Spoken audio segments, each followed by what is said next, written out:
Welcome back to my channel. तो friends आज special अच्छे पियाज रसुण बिना पियाज रसुण रे मंदिर परिका सुआदिया साधा बेसर जोटा को कि आम खांटी ओडिया स्टाइल रे पूरा ऑथेंटिक स्टाइल रे आपण माने स्टेप बाय स्टेप वीडियो देखंतु किछि भी स्टेप मिस करंतुनी। जदि आपण मानंको ये वीडियो किछि भी पसंद आसे तो please like share subscribe definitely करंतु। आ फेसबुक रे देखिथिले फॉलो तो निश्चय करंतु। तो चलंतु जीवा आज वीडियो स्टार्ट करबा। मोठी नहीं सोरिष जीरा सोरिष आम जी नवा तार 1/3 नवा जीरा ता सहित मु 2टा सुखिला लंका को लेकिन यहाँ को ड्राए भलसे आम पेस्ट बनईदबा।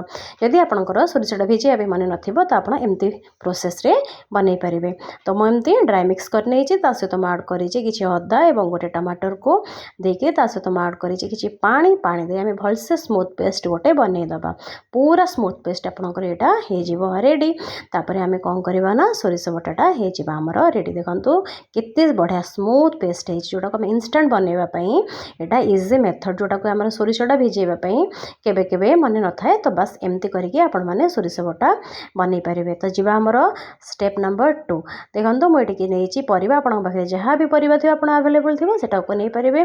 मुझे नहीं सारू आलू कखारू एवं बैगण एवं जह्नी ता सहित मो छुंक दवाई अदा जीरा धनिया गोलमरीच एवं तेजपत्र गोटे तेजपत्र नहीं सोरिष बटाटा तमर हो रेडी। ता सहित मुझे नहीं किसी नाड़ी एवं किसी बड़ी नाड़ी बड़ीटा को आम भलसे फ्राए कर नहीं जाए गोटे फाड़ नड़िया आम ये गोटे मसला बनैबा जोटा को कि सुखा मसलाटा प्रिपेयर करवा। जेहेतु साधा रोचे साधारे गोटे सुखा मसला आम ऐड करवा। ये मुझे गोटे तेजपत्र किछि जीरा धनिया किछि मेथी एवं गोलमरीच 4 ରୁ 6टा। तो बस ये मसलाटा को आम हल्का फ्राए करदे बेसी फ्राए हेनी जस्ट टिके हल्का फ्राए हम। हल्का फ्राए कर सारा पर आम यहाँ को करदे ठंडा ठंडा करने आम मसलाटा को टिके टाइम लगे ठंडा हो सारा पर आम या कौन करवा ना एमती भलसे छेचिदबा। भलसे आम हेमदस्तार एमती जस्ट छेचिदबा बेसी छेचबानी जो आमर मसलाटा टिके दरदरा टिके कंचा रहिले जोटा को कि पाटिके लगे टिके भल टेस्ट आसीबो। बस मुझे एमती करके छेची दे देखो केमती एमती ही मसलार देखो मसलाटा एमती ही रमें ये देखो मुझे पूरा एकदम आमर पित्तल बासन व्यवहार करी नहीं हल्का घी पकईकरी मुझे नाड़ीटा को भाजी दौची और से तेल से घीरे मुझे बड़ीटा को भी भाजीदेवी। तो बस एमती करके आम नाड़ी बड़ी को भाजीदबा गोटे पर गोटे पूरा आम गोल्डन फ्राए करके भाजीदबा। देखो मुझे पूरा ऑथेंटिक स्टाइल रे बनई भावुची आपण मानक बहुत मात्रा पसंद आसीबो। पूरा पित्तल बासन एवं पित्तल कड़ाई रे बनैबा चेष्टा करी जोटा को कि आमर साधा दिन मानक पर्वपर्वाणी दिन मानक आमर भगवान को पाखरे एमती कहीं लगे जोटा को कि आमको एमती स्टाइल रे आम बनैले आमको बहुत शांति लगे।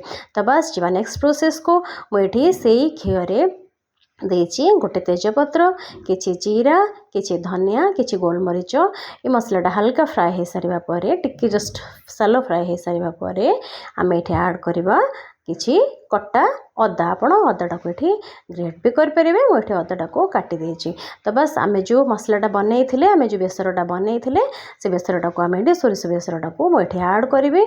सोरिष बेसरटा आम टिके हल्का फ्राए करें बेसी फ्राए करवानी मसलाटा आमर बेसी फ्राए हो गले सोरिषटा पिता लगे तेणुक आम जस्ट हल्का फ्राए करवा। एवं आमर जो जहाँ भी सब पानी थी मसला पानी थी सेटा को आम जार को भलसे धोईकरी आम ये ऐड कर नहीं जावा। तो बस एमती करके आम मसलाटा को आम हल्का हल्का फ्राए करवा एवं आम ये ऐड करवा लुण स्वाद अनुसार आप लुण ये ऐड करेंगे। तो तापर आम ये ऐड करवा किछि हल्दी पाउडर जेहेतु आम लंका ये ऐड करते गोलमरीच भी आम ऐड करें तेणुक आम ये चिली लंका पाउडर आम ये ऐड करवा। तो बस मसलाटा एमती हल्का हल्का फ्राए हो सारे मसलाटा बेसी फ्राए हेनी जस्ट टिके कंचा रोटा को कि सोरिषर स्मेलटा आमर आसो। तो बस ये मुझे जहाँ सब परिवार काटी रखी भलसे धोईकी नहीं जाते मुझे ऐड करी। जेहेतु मसला आमर परिवार बहुत सारा पानी थाए आम ये बेसी पानी दबानी आम हल्का लास्ट को पानी दबा।